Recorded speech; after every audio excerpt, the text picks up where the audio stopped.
Can you hear it? The pulse of our region. It's starting to sound like progress. It's happening here, and here, and there, all around us. We're gaining momentum and catalyzing change. But it doesn't happen on its own. We need each other. Every person, every business, every organization, we all play a role. We're leading. We're collaborating. We're growing. Yeah, we've had some wins. But we still have work to do. We're leveraging our assets, investing in innovation, and creating opportunities for everyone here to share in this momentum. The pulse of our region is strong, it's steady, it's rhythmic. Can you hear it? Can you see it? Are you a part of it? Every beat represents the commitment, the drive, the determination that is uniquely Akron.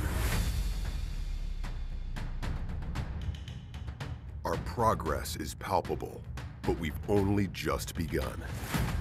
We're gaining traction and building something powerful, something together, something greater.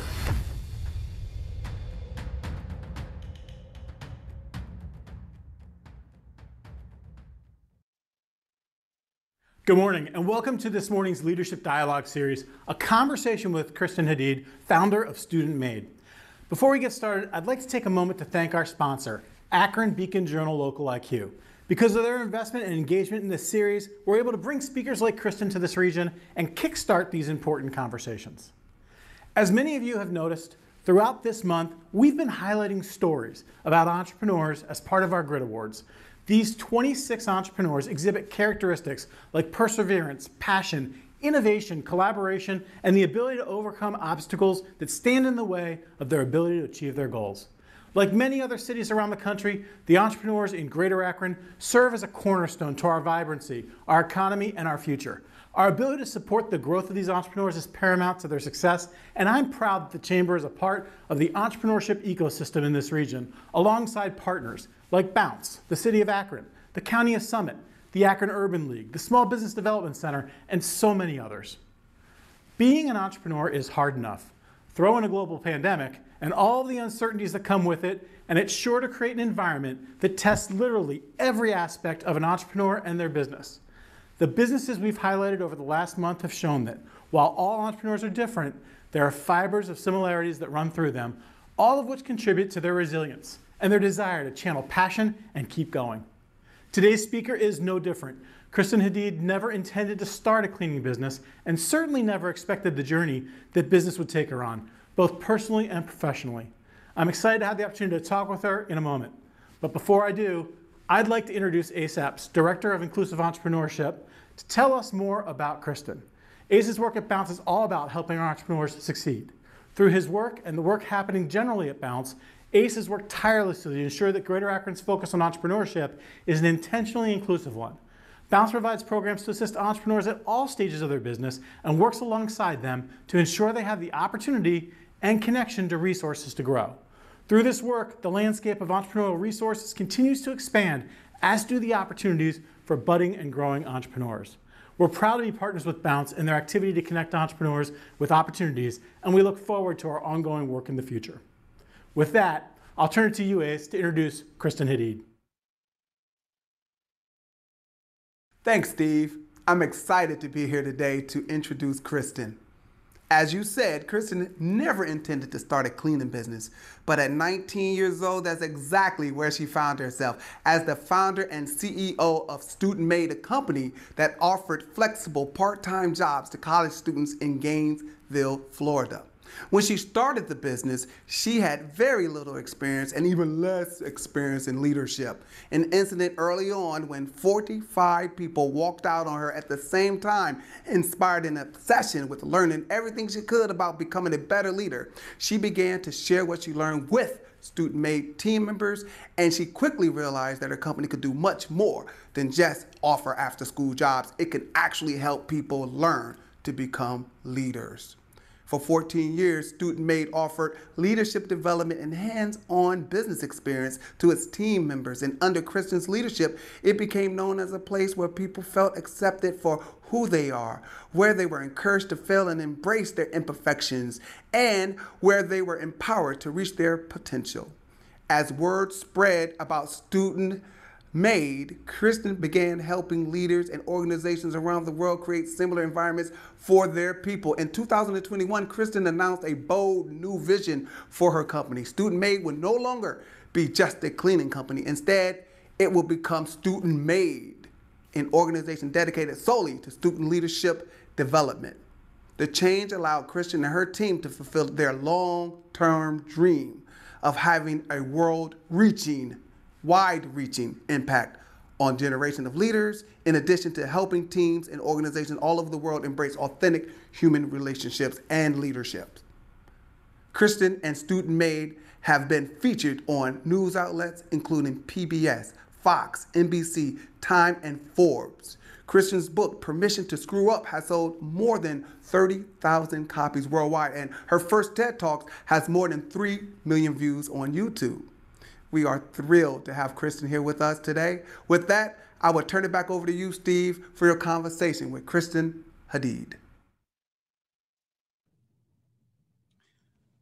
Good morning. Hope everyone is doing well this morning. Thanks again for being here. Kristen, welcome. Hi, Steve. Hi, everyone. So glad you're here. So glad that you can be a part of this discussion with us this morning.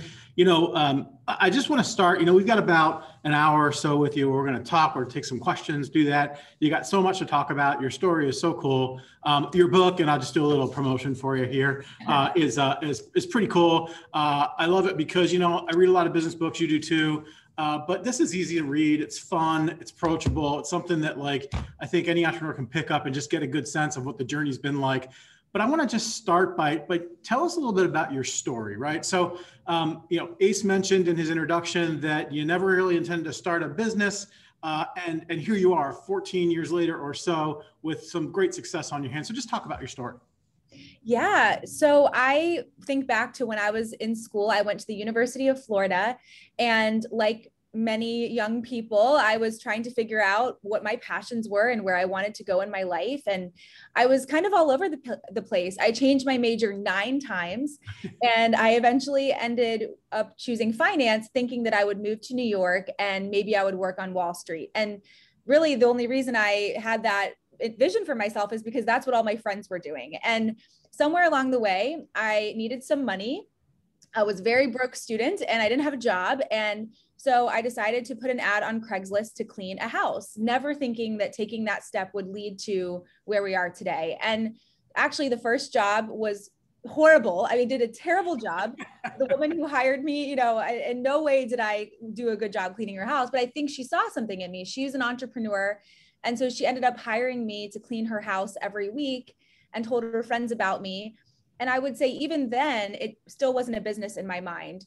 The turning point happened right before I graduated. I was 21 and I got a contract to clean 800 empty university apartments. Okay. And I saw it as a quick way to make enough money to save for, New York. And that's when the story that Ace shared, the 45 people walked out on me that I hired, and it changed the whole rest of my journey. I became inspired by that. So let's set that up because it's interesting as you talk about that. And I won't steal too much from the book because I think, again, if you're an entrepreneur and you want an inspiring story, I'd take a look at it. But so the way you paint this picture, though, is interesting. You land this big contract and you sort of paint it as you're sort of, you're sort of sitting there kind of congratulating yourself. And then what happens? Yeah. So you're 21. I don't know anything about business. I don't know anything about leadership. Yeah. And in every movie I'd ever seen that had any business, anything, the boss just kind of sits in the office and just is sitting there while everyone's doing the work. And so I it wasn't that I thought I was better than I hired 60 people, all students. I just didn't know what to do. And so I was sitting in this air-conditioned office, just like twiddling my thumbs, so bored. They're out cleaning these filthy apartments. The AC is broken. It's summer Florida, so hot. And after 3 days, decided we can't take this anymore. 45 people walked into the office where I was, said, we quit. And I felt blindsided. Now looking back, I'm like, wow, I could totally see why they would. Right. But it was that experience that inspired this obsession in me with wanting to learn about business and culture and leadership. And ultimately is why I turned down a job in finance. And one of the things, because I think this goes to the culture piece, one of the things that you talked about there when because you had to win those folks back, right? Was sort of how you did that, or how that turned from a pretty terrible situation into something that was a situation that sort of bonded them to you in some way. Just give us a snippet of that. Yes. So 45 people walk out, right? 75% of my team is gone. And I remember I had a mix of emotions. One was anger, why would they commit to a job and then just walk out? And then panic. There's so many apartments left to clean and I'm contractually obligated to clean them. And this is so embarrassing, but I actually Googled, what do you do when 45 people quit on you? And I'll save you time in case this ever happens. There's no answer in Google no answer for that. And, I think I was raised, my parents really taught my sister and I that failure is growth. And that if you can learn from your failure, then there's something positive in that. And so as a kid, I was used to falling down. I was used to learning lessons. And so I think in this moment, it just kind of, I think it was just intuitive to say, okay, I screwed up here. I've got to learn something from this. I've got to figure it out. So I went to the 15 people who had not quit, told them what happened, asked them if they had any ideas to get them back. And together we came up with this plan to have an emergency meeting. We promised everyone an early paycheck if they showed up, and pizza. And college students, we love pizza, right? So everyone shows up. And I just remember being honest and saying, I have no clue what I'm doing. And I didn't even know what to say. And I said that, I have no clue what to say. I think I screwed up. I don't even know what to apologize for. I've never done this before. And I won the team back because I was human. And that was really the most important leadership lesson, I think in the last 14 years that I've ever learned, because it informed the way I led beyond that. That authenticity is such a big part, I think, of who people are. A lot of this month is, Small Business Month. And so we've been celebrating with these Grit Awards all month, where every day we're profiling the story of an entrepreneur. And we'll throw a link to that in the chat so folks can see that. But one of the things that a lot of these entrepreneurs that we work with are young people, right? They're just getting started. They have an idea. They have this idea of being their own boss, et cetera. You were a very young person when you started this company, but yet you talked about landing an 800 apartment contract. How would you advise these younger entrepreneurs on being taken seriously, right? Because so many of us sometimes who have a little bit more experience in our lives may have this tendency to maybe pat on the head and say, well, you go after that. But how do you establish yourself and sort of have that presence that you need as an entrepreneur, especially when you're young and just starting out? Yes. Okay. So first I have to give a disclaimer. I promise Steve did not pay me to say what I'm about to say. The chamber for me was so huge because one, I went to networking events. That's kind of how I started. And I was so uncomfortable. I was usually the youngest one there. I didn't have business cards. I was still even trying to figure out what my company was. And so it was always that uncomfortable. You meet someone and you're describing who you are and what you do. And I didn't really know how to do that. And every time I would meet someone, I would get better and better and more confident and more confident. And then I found that there were people who really were interested in what I was doing. And I think wanted to mentor me and would say, let's have coffee. And then I would do something where after a networking event, I would take all the business cards of everyone I had met. I would send each person a personalized email and say, I so enjoyed meeting you. I would love to get coffee or lunch or something just to learn more about your story. Of course, there were people who didn't respond. Of course, there were people who declined. And there were people who said yes. And then those people would introduce me to these people who would introduce me to these people. And so I think that is how I got really a lot further in my journey. It was by the people that I met. And just being willing to ask, what's the worst thing that someone can say? No. And I will also tell a quick story about that contract, because I was very naive in business and thought that I had this contract secured. They had invited me to a meeting. I thought I was going to sign the contract. Well, when I arrived, I realized I didn't have the contract. I was competing against other cleaning companies for this contract. And I wanted to walk out. I was so intimidated. You had to go to each apartment manager and tell them, kind of pitch your business. I didn't even have business cards. So I wanted to leave. And the only reason I stayed is I had taken out a loan and I knew I had to pay that loan back. And I remember just telling myself, you've got this. And that sounds so simple and probably like, cliche, the internal pep talk. It worked.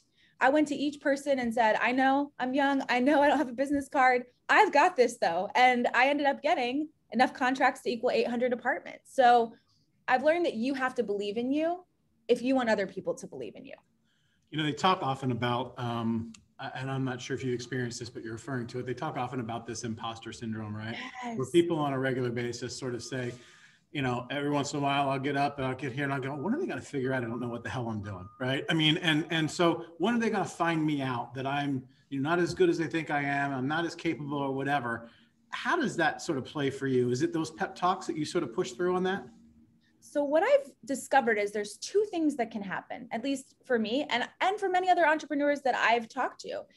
You can have a fear of failure, which is maybe tied into this imposter syndrome a little. What if I can't do it? Or what if they find out I'm not as qualified as, what are they going to find out I'm not really a real entrepreneur or CEO? And the reality is we're all doing this for the first time. Does anyone truly know what they're doing? I think a lot of people pretend like they've got it all figured out. And also there's a lot of us who are still trying to figure it out every day. I'm one of them. Mm-hmm. And then I think there's this other thing we don't talk about, which is fear of success. And actually I see this as a really prevalent thing in business owners I know. What if it actually works? What if it grows? What if one location becomes 2 and then 2 becomes 4? And so sometimes whether it's a fear of failure or a fear of success, it can make us freeze and not take the step because we're afraid that we might mess up or we're afraid that we might be successful. So in those moments, I just really try to reframe that thought, like take the one next step, and then that will lead to the next step. And that is what works for me. And just reminding myself that I've got it no matter what. Even worst thing that happens is I fail and I learn from it.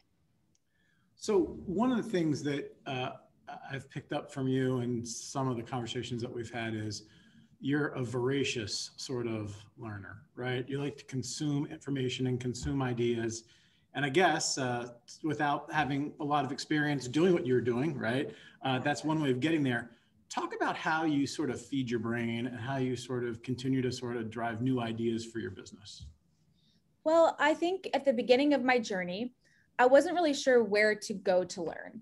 And cleaning industry, there at the time, there weren't a ton of resources for cleaning business owners that had, and I think it was also that I envisioned a culture that I didn't really see happening in the industry. So I didn't really know where to look and where to go. And so what I started doing is I would just go to the bookstore. Every Friday, I would go to the bookstore and I took a speed reading class so that I could read as much as possible in one sitting. And I would just, any book that was interesting, whether it was about a different industry or a business, or I read a lot about coaches, because I think if you're coaching a team, there's a lot you can learn about leadership there. And I would just take a nugget from here, a nugget from here, a nugget from here. And next thing I knew, I had kind of my own way.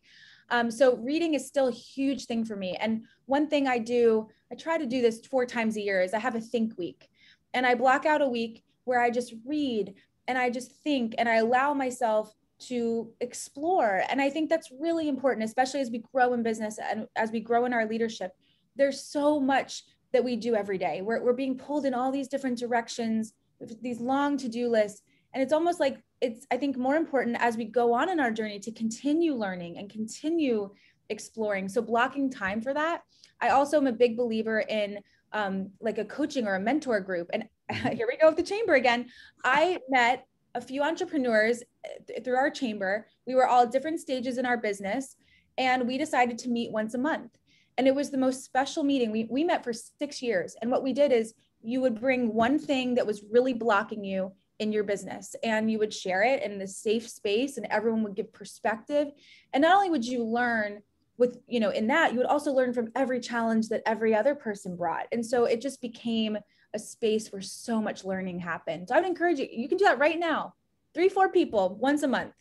Well, and I'll do a shameless self-promotion here for the Chamber's Perspective group. So I'm hoping, Andy, you can drop that in the chat. But also at Bounce, Ace runs, who you saw a little earlier, runs a number of groups for entrepreneurs at the incubator that we have here, where you can connect the dots. And there's so much about being with other entrepreneurs, as you talk about, and I think that is inspiring. Talk about your Think Week, though, because, I've read, Bill Gates does that.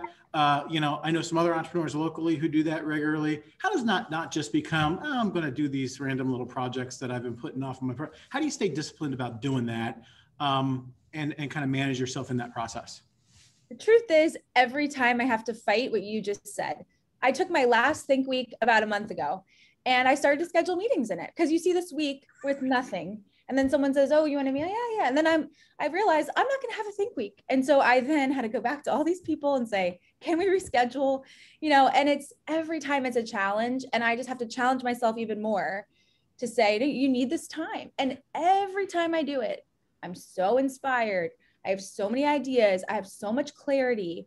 And I always time the Think Week in accordance to big seasons in our business. So, before going into a big season, I have a Think Week before, so I can get really clear and be the best leader and paint the clearest vision for the team. And so I just think it's this idea of slowing down to speed up. And it might feel like, oh, this whole week I could be getting so much done. Well, what's the value of strategy and having an idea that could totally change your business? That's what can happen in a Think Week.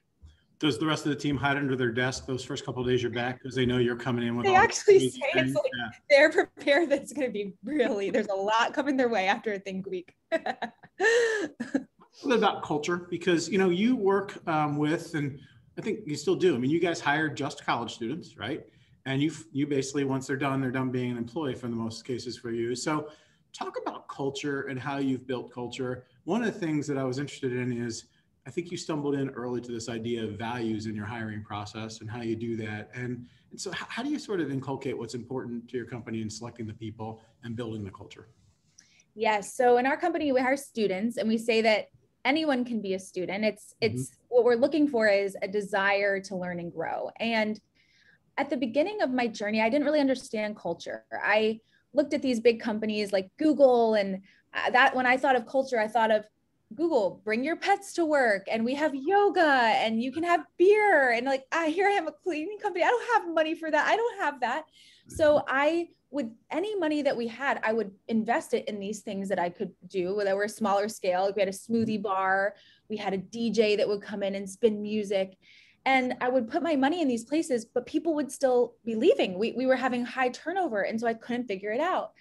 And then I read a book. One of my favorite books is Delivering Happiness. It's written by Tony Hsieh, who so sadly passed away, just an amazing business leader. And he taught me that culture is a feeling. It is how we feel when we're having a great day, a hard day. It's how our customers feel when they're interacting with us. It's, what is the feeling that we want to have at work? And so I just posed that question to the team, and we had a big meeting, and it was just, whatever the feelings are, tell me, and I want to capture them. And I started to hear things like, I want to feel inspired. I want to feel like I'm recognized for my work. I want to feel empowered. I want to learn. I want to grow, and captured all these words, and they became the compass. And when we were making decisions, we would look at this, we made a word map, and it sat on everyone's desk. It was on our wall. And it was like, is this decision going to lead to people feeling that way? And if it is, then great, we're on the right track. And if it's not, then we have to find a different way, because it's going to create this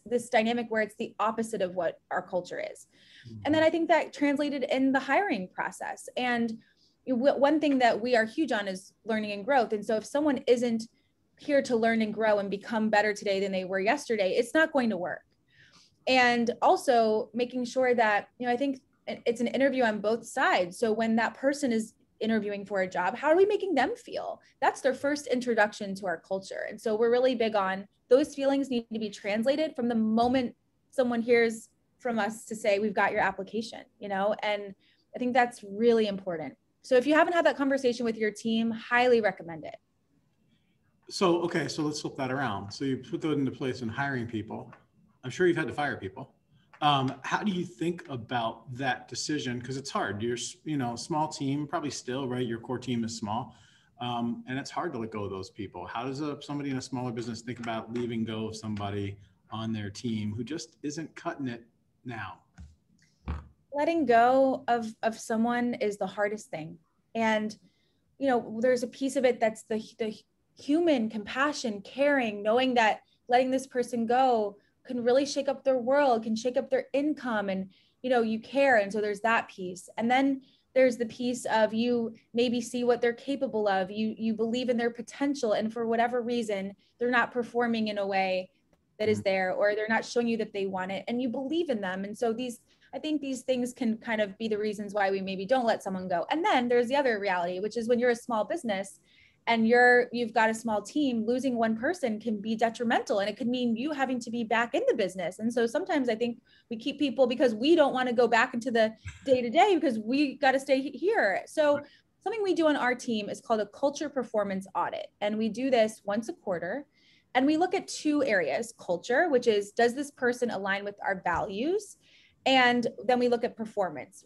How are they doing in their actual role in their job? And the deal is, if they are a no on culture, they have to go, because no amount of feedback in the world is going to change someone's value system. If someone doesn't value integrity, there's nothing we can say or do to make them value integrity. If someone doesn't value being a team player, there's nothing we can say or do that's going to, right? So we have to part ways. And for them too, they deserve to be in a place where they're working with people who are aligned in their values, right? And then performance, if someone is a yes for culture, but their performance is declining, we have a real conversation with them. Here's the reality. Here's what we see. Do you have all the tools you need to turn this around? If it's not turned around by this date, then we've got to part ways. We give them a chance. What I see entrepreneurs do is keeping the people who are high top performers and not a yes on culture. And that is destructive, because what we're saying to our people is, we care about our culture, except if you're a really good performer, we look the other way. And that means our people now lose trust in the culture and in the values. That is a super important point. And I love the way you break that down to culture and performance. I've heard it said other ways, right person, but maybe wrong seat, those kinds of things. But that's tough. But, again, you've been successful, a decent sized operation, et cetera. If I've got 3, 4, 5 employees, what can I do about culture with just a few people, right?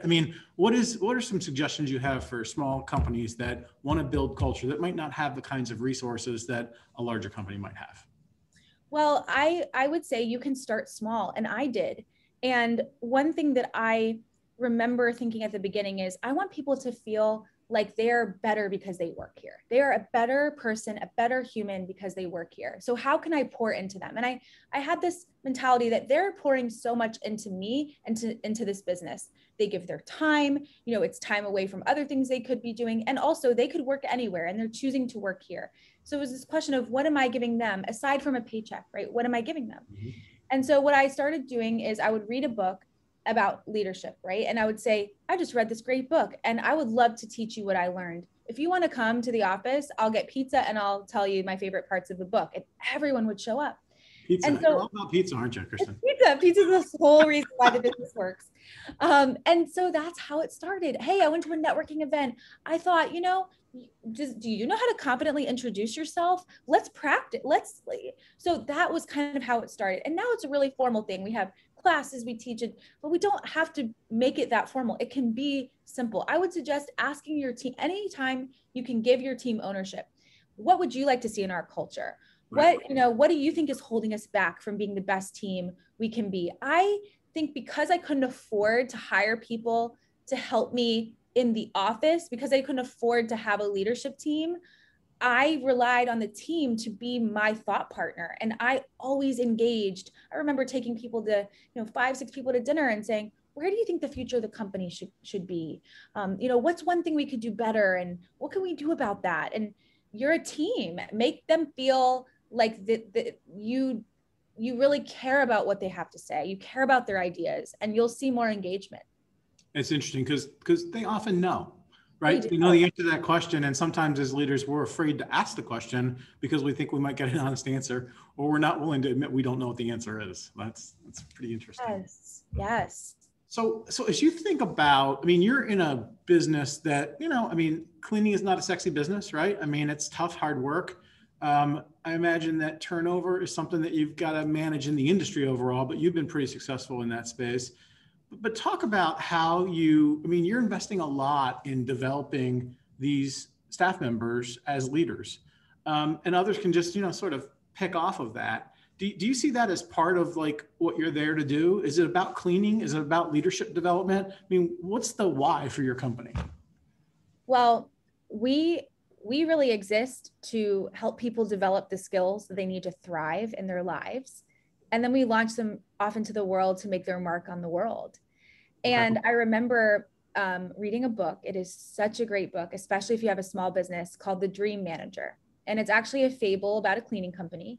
And it's about this cleaning company who hires a dream manager. And this person's job is to meet with each and every team member and learn what their dreams are and help them create a plan to get there. And so what they found in this story is that when people felt like the organization truly cared about them and their future and what was important to them, they gave more to the organization and they were more loyal to the organization. And they saw the organization as, working here makes me better.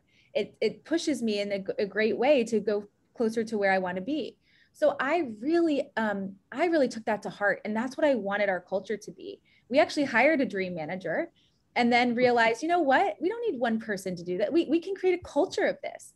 So we would do check-ins with one another, just go to coffee, talk about something that you're striving for in your life. And what's your plan to get there? And how can I hold you accountable to that? And it almost became that instead of being focused on keeping people and retaining people, we became focused on how do we help people get to where they want to be?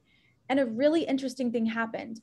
When we started focusing on that, our retention went way up.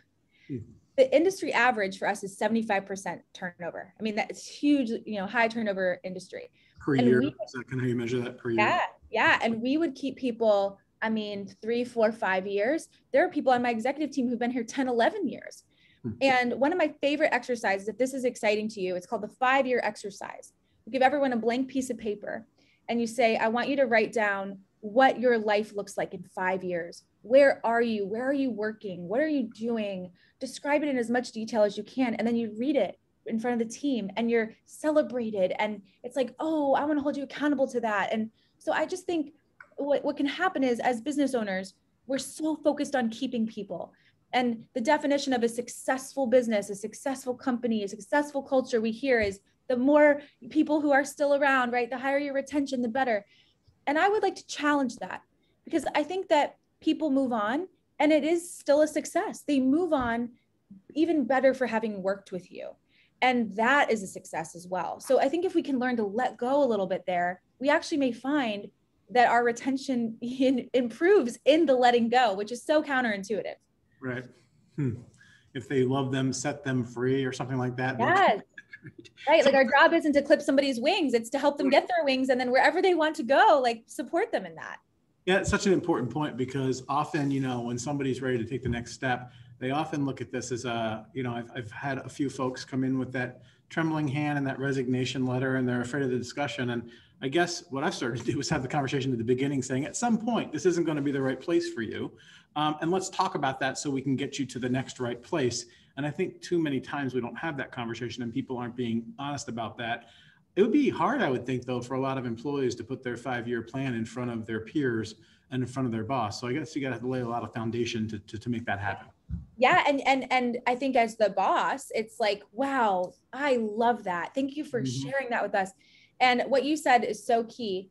In a small business, especially, when someone leaves, right, it can be destructive. And so I also thought, I want to have as much notice as I possibly can. And what the 5-year exercise allowed us to do is have conversations far before that date would ever come. So I was actually given 2-year notice, a 1-year notice. And it was like, great, we have a whole year to plan for your departure. Way better than the 2 weeks, So I think the more we can lean into these conversations, the more we create a culture of openness and where people feel safe to share what you just described. Talk about for a second, the book Permission to Screw Up is interesting because I think a lot of us have heard that maxim in different stories about letting people take risks and sort of like, giving them permission to fail. tell us about, there was an experience in the book you talked about when you sort of delegated payroll to folks that I thought was interesting, but just talk about how you build a culture where you're okay letting go enough to give somebody the chance to make a mistake. Well, I think because my parents parented my sister and I that way, we were go for it. And if you mess up, you got to figure it out. And that was their mentality. And so I think that just became my natural leadership style. And the story that Steve is talking about, one of our first interns we ever had, she was an HR intern, 19 years old, put her in charge of payroll. She had no payroll experience. And I taught her how to use the system. And the first time she did it on her own, she made a huge mistake. She overpaid 27 people by $40,000. And that was all the money we had in our bank account. And it was so scary. And I wanted so badly to take control. But my instinct was, hey, this happened. What's your plan to figure it out? And she figured it out and we got the money back. And she actually ended up, after the internship, graduating, and telling the story in every job interview that she had.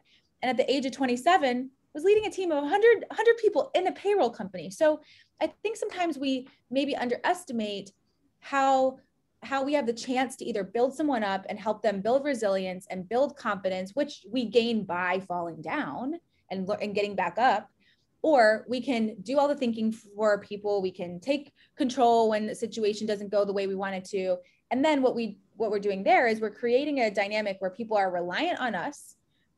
They're always coming to us to ask for the solution, and they're not growing. So I've always chose the opposite, and it's hard, and it requires letting go. It requires, people are going to make mistakes. One of my favorite tools that I use is called the 1-3-1. And this is how we empower people in a way that, doesn't make them feel like they're alone. Because I think we want people to do this hard stuff, but we don't want them to feel alone. So the 1-3-1 is, what is the challenge, or what's the screw up, or what is the thing that went wrong? What are 3 ideas you have to solve it, to fix it, to address it, 3 solutions. And then the 1 is, out of all 3 of those things, what is the one you recommend? And so what happens is, if somebody comes to me and says, hey, I really screwed this up, I'm not sure what to do. Well, what are 3 ideas that you have? Okay, out of those 3 ideas, which one do you think we should go with? And really empowering them. Because here's the thing, if I solve it, if I say, here's what you should do, and it works, that's not that person's success, that's my success. Right. And that person is now learning that I need to be a part of the equation for it to work. So I think as business owners, our biggest thing is we've got to be able to delegate, give ownership to other people so that we can stay focused on the business instead of in the business. And it requires turning it back around. What do you think? And giving up control. And people are going to make mistakes, but when you made mistakes, you learned from them, right? And that's what's going to happen to our people too. You sound really calm, cool, and collected about that. So when the payroll mistake happened, you were like calm, hey, don't worry about it. What are the couple of I was like, Got it. But that's I think that's interesting. It's teaching folks how to fish, right? Versus fishing for them. But it's so tough to sometimes put that into action because you're like, really? You did that? Stuff. So talk about, a lot of us, you deal and specialize in working with, people of a certain age. And, I think other people of a certain age, people maybe in my age bracket, right? Think about these millennials, they're so hard to work with, et cetera. So just, we're just among friends here. What's the secret to managing these folks? It's so funny. Whenever anyone hears the Student Maid story, usually the first response is, you get millennials to clean toilets? It's like, right. What are you serving over there? Millennium Kool-Aid? I'm like, no. So first, I'm a millennial. So I guess I don't think I ever asked myself, how do I engage millennials, right? It was always this challenge of, how do you take a unique group of people who have unique perspectives and unique life experiences, and how do you help them become a team? And what I've learned in this process is empathy. I think, specifically talking about the millennial generation and Gen Z, the generation that's coming after millennials, we've seen a few things. We know that, one, technology has greatly influenced us. And so what that means is we Google things. We have apps that make things easier to where we don't have to use our own mind. And what that might look like in the workplace is we don't have confidence in our independent thinking. We don't have confidence in our capabilities because we're used to relying on a device to help us. So we're now asking our leaders, hey, what do you think about this? And what should I do here? And so there's that piece. Then I think also we've seen a lot of helicopter parents, lawnmower parents, all from a place of love. The helicopter parents are the ones that swoop in, save the day, save the child from catastrophe. Lawnmower parents mow the obstacles out of the way before the kid even has to see the obstacle. So again, the result is I don't know how to rely on myself. I haven't had a chance to build resilience. I don't know how to do the thinking for myself. So that is now showing up in the workplace. And then I think there's the human connection piece, which is most of our relationships have been built on this. So it's not that we don't want to connect. It's that maybe we don't know how to meaningfully connect, and we don't know how to pick up the phone and call because we're used to texting. And I think also we know that millennials were raised in what was called the self-esteem movement, when parents and educators were taught that the best thing they could do is build our self-esteem and say, we're amazing at everything and you're great and you're special. And we saw this when kids played sports. Everyone gets a trophy, no matter whether you were great or not great. You know, you win first place, you get a prize. You win last place, you get a prize. And the challenge with that is there's two. One, you don't know where you need to grow. And two, you don't know what you're good at because you've been told you're good at everything. So I think when we see someone shutting down because they're getting feedback, or they're asking you to solve all their problems, or empathy is the first response. Maybe this is the first time this person has ever been given the chance to solve a challenge on their own. Maybe it's the first time they've ever been in face-to-face and like a real so I think the other piece here is teaching. And that's what we've really adopted at Student Maid. It's like, how do we teach these skills and help people develop these skills?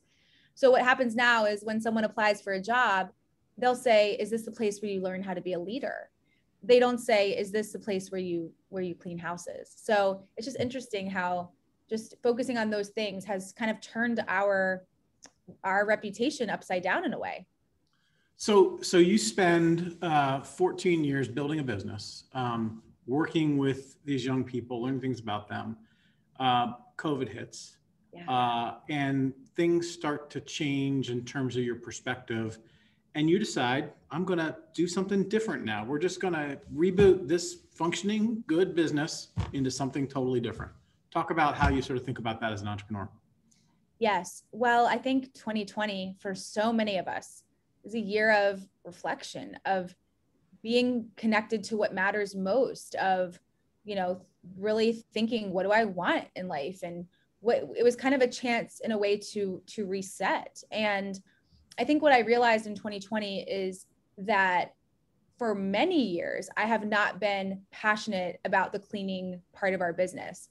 It's not like I woke up and said, I want to start a cleaning company. It happened by accident. One step led to another step, and here now I have a cleaning company. What I was passionate about from the beginning was the leadership development and the teaching, and how do you help someone see what they're capable of, and how do you teach them the skills that they really need to be successful and to thrive in their lives? That was the part that got me out of bed every day. And I guess cleaning was the vehicle. Cleaning was how we did that. And then as the business grew and as our story grew, we started to help other teams and other people develop similar cultures. And that was the work that really our team is passionate about. So last year, we just had this moment where we thought, what would it look like without cleaning? And I think in years prior, this wasn't even a conversation we could have because we didn't have another business doing leadership development. But now that we were doing that, we saw how exciting and how it really lit us up. And it was like, well, what if that's all we were doing? And you could feel in a meeting, you could feel the passion being drained from the room. It would be like, we're talking about culture and how to, do this in our culture. And then we would be talking about vacuums, and it would just be like, So there was this really defining moment for me. I remember asking the team, 1 to 10, how passionate are you about leadership development? 1 to 10, how passionate are you about cleaning? And it was all 10s for leadership development and all 1s for cleaning. Someone gave it a 0, which wasn't even an option, okay? And I just thought, we got to do something about this. So we made the decision to transform to be fully leadership development. And we've added a new arm called Student Maid, MADE, which is now student leadership programming that we didn't have before. So we can teach other students what we've taught our students in Student Maid. So as of May 9th, which was just over a week ago, we have transitioned beyond cleaning. No more cleaning. So you stepped away. I mean, basically you said, we're making a hard pivot. Yep. so many entrepreneurs define themselves by the businesses that they've built. And maybe that wasn't the case for you, but I got to tell you, I can't believe you spend the passion and time you do in a business like you did without it being a big part of you. And those folks who rated cleaning a 1 just called your baby ugly, right? So how do you sort of make that change in your mind to, okay, I'm going to take the leap and just make it different, do something different? I want to be real with you. This is the hardest thing I've ever been through in my life. Student Maid, it was all I knew. It was my identity. And I think for so long, I felt this thing tugging at me that, I really felt like our company was meant for more. I really felt like we had a bigger purpose and a bigger mission to fulfill. The thought of leaving cleaning, the thought of who am I without this arm of it, I couldn't even go there. It was too hard, too scary, I couldn't even go there. And I think that is probably a theme for many entrepreneurs. Your business is an extension of you. And there's a lot of fear around changing that. And what does it mean for the business? And what does it mean for you? And I eventually got to this place where I just knew I don't want to live my life in what if land. I don't want to get to the end of my life and wonder, what if I had gone for it? Or what if and the worst thing that can happen is it doesn't work and I'll learn something from it. And so I decided to follow my heart. And I think in business, we've got to reinvent ourselves. There are certain seasons where it's time to do something different. And it doesn't mean we have to do an extreme pivot like we just did, but in order to continue to thrive, we've got to reinvent. And sometimes we as people change, evolve. What we want in our lives is different than what we wanted 10 years ago. Our version of success is different, our definition. And when you're an entrepreneur, it might mean that your business has to adapt to where you've adapted to. And I would just encourage you to follow your heart and to make the necessary endings that are hard, but that at the end of the day will give you so much peace. Because there's nothing better than following your heart and knowing that you're on the path that you really feel called to be on. We talked to Brian Solis a couple of weeks ago, who's the Global Innovation Evangelist for Salesforce. Yeah. And he talked about the fact that over the last year, people have had, new brand experiences. They've made changes there. They've also had this moment in their lives where they've been like, okay, what's really going on here for me? And it sounds like that's translated in some change for you as well. What are the signs? What were the signs to you leading up to this thought that, okay, I gotta take this leap? Was it the catapult of COVID that sort of said, okay, it's finally time to do it? Or was it just a different kind of feeling in the business every day? There were 3 things I would say. One is we decided to temporarily close our business for 2 months because of COVID to keep our team and our customers safe. And it was the first time in 14 years that we had 2 months of no cleaning and all focusing on leadership development. And we were able to keep everyone paid and employed. We were able to still offer leadership development opportunities to our team members. It was just that cleaning wasn't a part of the equation, and it felt amazing. So there was like a taste of it, right? Yeah. And also at that time, I wasn't thinking exiting cleaning. The second thing is I had a conversation with a mentor of mine, and I didn't say that I was kind of stuck in the business or wondering about the future. I didn't say any of that. I think he could just maybe sense it. And he ended our call. He said, I have a question I want you to reflect on. He said, what are you going to do with this one life that you've been given? That was his question. And it was that question that I just kept thinking about. What am I going to do with this one life I've been given? And then the third thing is, when there's something that you feel called to do, what happens is that voice starts as a whisper. And then over time, it gets louder and louder and louder and louder. And it's always there to remind you that there's something bigger that your heart has set out to do and you're not doing it. I think you have the life you're living and you have this unlived life within you. And like, that's the whisper, is like, you have more in you. And it got so loud that I couldn't ignore it anymore. And I think it was those 3 things that ignited the change in the decision. So, and I've got, I know our time is, we've got about 10, 15 minutes here, but I wanted to sort of, a couple questions have come in that I want to throw in here. Yeah. Just on the one that you just mentioned on the coaching. So what has your experience been? Have you had a coach throughout most of the time? Is it mostly peers that you get advice from? But how have you sort of selected the people around you to help keep you on track? Well, for a long time, I did the peer group the once a month. And then I've hired an executive coach. I've worked with an executive coach for a couple of years. Normally, I would say I always have a coach, and the way that I find the coach is always so interesting. One, chamber again, many times I would go to coffee with someone I met at the chamber, and then somehow, some way that person would start coaching me in something. And my coach that I have now is actually a CEO of a company. He's not a coach. That's not his role. But I was doing some work with his team, and I just noticed he was so strong in certain areas. And I asked him, how did he learn? Who was his coach? And he said, well, I could teach you. And so I said, cool. So we've been doing coaching once a month. And I think it's that just putting yourself out there, asking, who taught you how to do that? And I think it'll be surprising to see how many people I'll teach you. You want to learn? Because I think you get just as much when you're teaching, you learn too. Yeah, I think there's a vulnerability there in admitting that you want to sort of learn from somebody else. Yeah. So one of the questions that we got was, so you made this big change in your business. So did you just sort of walk in and say, okay, folks, we're done. Good luck with your lives, and good luck moving on? Or did a lot of your folks come with you? How did the change affect your team? Yeah, so we made the decision. So in January, this decision was announced and made, and the transition took place in May.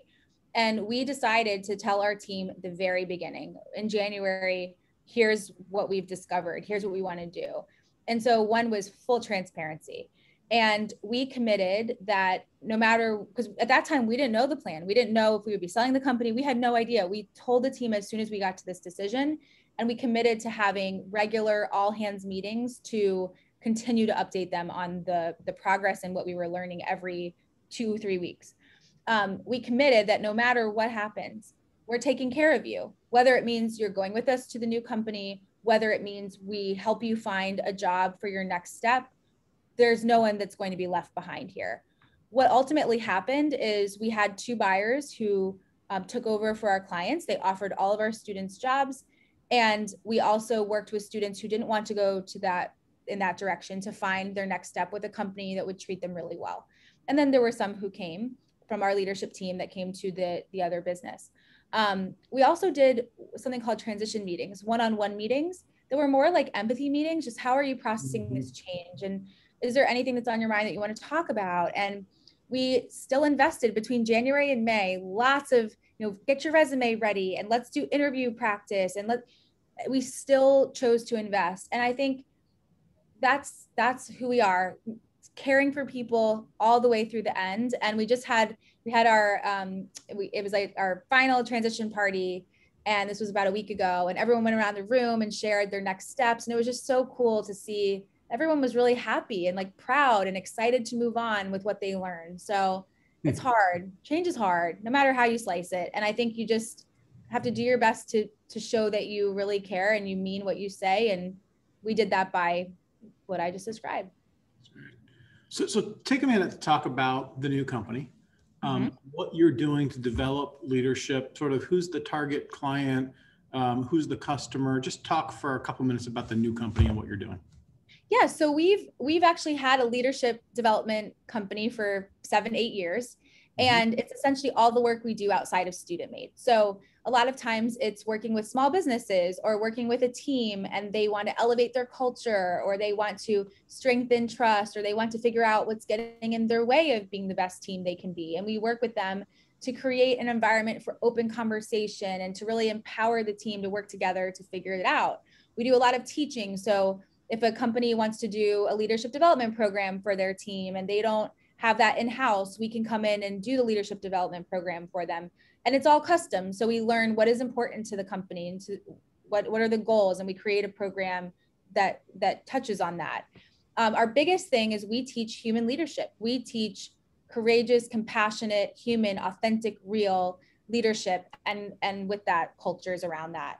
And so now with our student arm called Student Maid, it's this idea of teaching that to students before they ever enter the workforce, so that they're learning these things early on in their journey, and they can bring that to their future workplace and on their future path. So it sort of accelerates their movement through whatever company they choose to be in. Yep. Well, I hope we can drop a link in there for folks to learn more about that as well in the chat. One of the questions we got here is, Do your leadership teachings include elements about doing or giving outside self? Let's call that broadly philanthropy. So how would you respond to that? Yes, I think what we do is we believe in the whole of the person, right? That work is personal, and that what we want to do in our organizations is create an environment where people feel truly heard, truly seen, truly acknowledged for who they are. And what that means is we need to know what's important to each person, and we need to know what their aspirations are at work and outside of work. And so I think, yes, I think if there's something outside of yourself that's so important to you, are you sharing that at work? Is there even a chance to bring that to your work? And how can we create an environment where we're talking about these things? So absolutely. So talk a little bit more about, we know workforce is such a big issue right now. Employers are struggling with finding the right kinds of people for their companies. I mean, even, pre-COVID, this was happening, but post-COVID, it's difficult as well. What are the kinds of things that you are imbuing in these young leaders? What kind of qualities, skills, and characteristics are you putting into them? And how is that responsive to what you might be hearing from employers in terms of what they need? I would say the biggest things are resilience. So that is really creating a culture of empowerment.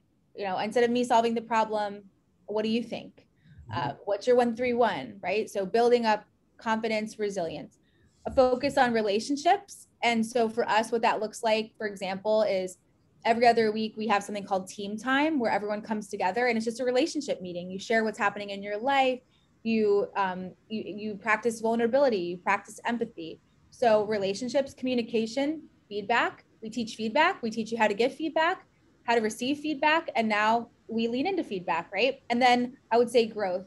How are you encouraging this person to grow, whether that's at work, outside of work? And I think it mirrors what we're looking for. We're looking to hire people who are resilient, who have the relationship skills, who communicate, who take ownership of their growth. And then I think there's also, on the flip side, as an organization, we can help people get better in these 4 areas, especially, I think, the rising generation. So if I am honest and I think about my own kids, I have been both a helicopter and a lawnmower parent over time, right? Because that's sort of what I was told, is that, I've got to help my kids, get every advantage, et cetera. As they begin to get into the workforce or sort of move down the path, my guess is they're not going to be fortunate enough to end up with a boss like you as their first boss. How do I get them ready for that? What do I do what can I have them begin to think about to get themselves more ready to be that resilient employee going forward? I think that there's so much of a focus on, especially for young people, go find your passion, go find the workplace that's meant for you, go find the company that's going to treat you, incredibly. It's like we're programmed to find that our first move is going to be, this is it, I'm in my passion, this is it, I found the best company ever, this is it, I love my boss, this is, and I don't think that's reality. I think actually you have to learn a lot about what you don't like. You have to learn a lot about the kinds of companies you don't want to work with. You have to learn a lot about the leaders you don't ever want to have again. And so I think we can say that, perhaps what you're looking for in this stage of your life is actually what you don't want. And that every time you have an opportunity, there's something to learn about yourself. You can learn, the next job I have, I am not working in a place where these things exist. Right. And that is really powerful. And the more we learn what we don't like and what we don't want, the more it guides us to where we're meant to be. So I think maybe the best thing we can do as parents is actually allow our children to go into situations where they may learn, I don't want to do this. That's good advice. Instead of hovering or mowing things down, just let them know that you're there. If they decide they want to make a change, they can, because they got a bit of a safety net in the process. Yes. That's helpful. So any final thoughts you'd like to leave folks with, Kristen, as we sort of wrap up here? It's just been fun to talk with you about this. It's still so impressive, your journey, but give us a final thought or two for the entrepreneurs on the call here today who are thinking about, how they take some of these things into their own business.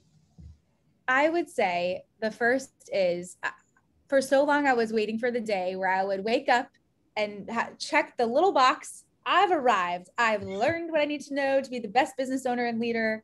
And I still fall down, screw up.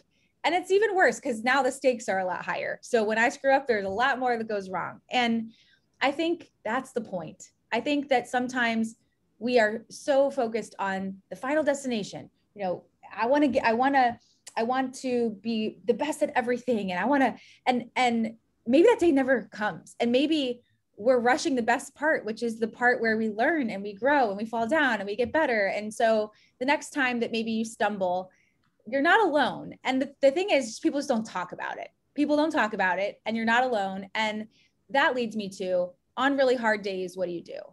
I have a shoebox, and I keep my most favorite memories in the shoebox. Letters that former employees have written me about their experience in our company. Maybe it's a note from a client. Maybe it's a picture that brings me back to a day that was, you know, really special as a team or something. And when I'm having a really hard day, when I question, why am I doing this? Is it worth it? Which we all have those days. It's normal. I flip through the box, and within 10 minutes, I'm reminded why I do what I do. So you're not alone. Leadership is hard. Being a business owner is hard, and it's worth it. And on those days where you are doubting yourself, get your shoebox out, remind yourself what you're capable of, and just remember you're not alone. That's awesome. Everybody needs a shoebox, I guess, right? To some of those days. So, and let me give you a chance just to, any final plugs you want to make, shameless self-promotion. You've got your leadership development program that I think somebody in your team put into the chat. Anything else you want to share with folks if they want to get in touch or learn more about what you're doing? Yeah, so I see the human leadership program. So this is happening in August. It's a 2-day program where we dive into 6 components of human leadership. So that'd be a great thing to attend. You can also bring your team. So check that out. And then on my website, which if you click that link, it takes you to our website. There's so much there. There's a page called resources, has all my favorite books and why I love them. Resources that our team has created that you could even take and download and learn from and bring to your teams. You can put 0 when it says name your price. You can put $0 and get all of the resources for free. And I also have a blog on the website. So you can subscribe, and every Tuesday you'll get a blog post to your email. And it's always about leadership, entrepreneurship, and more often on like the struggles and what we can learn from them. So yeah, would love to connect with you beyond here. Well, thanks. And thanks for what you're doing. Thanks for your energy. I think you got us all going a little bit this morning in some different directions, lots of thoughts racing. We appreciate you being here with us this morning. And fortunate that you're sort of investing the way you are in these students and employees, et cetera. But it sounds like human leadership is almost for everybody. So hopefully folks can connect with you on that. As we noted, just a couple program notes here. So thank you, Kristen. I just want to say thanks for being here. I always end with a Zoom hug. So before you finish, I'm just going to, you don't have to hug me back, everyone. See, I'm not a hugger, but all right. No, that's okay. We kind of did that. Okay, I kind of like that. That's better than a physical hug. That's actually fairly safe. Yeah. Back to you. All right, we appreciate you being with us. A couple program notes before we end here today. So we said at the beginning of the program, during the month of May, we're focusing on celebrating entrepreneurs with our Grit Awards. So we've got some links in there so you can see that. On May 28th at 9 a.m., we'd love you to tune in for sort of a summary of all 26 of these entrepreneurs, a little bit on their stories, a little bit of what they're doing that's so amazing. So check that out. The team has really put together a nice compilation. These are local entrepreneurs who are getting things done for us in the region here. And we want to help understand what they've done, especially through the last year and a half or so. I want to thank our sponsor today, Akron Beacon Journal Local IQ, for their support today, and hope that you'll join us for our next Leadership Dialogue on June 24th, which is focused on digital transformation. We've got some great guests for that. And with that, I hope you have a fantastic day and a great weekend ahead. And again, Kristen, enjoy the rest of your day as well. Thank you. Bye, everyone. Bye, all.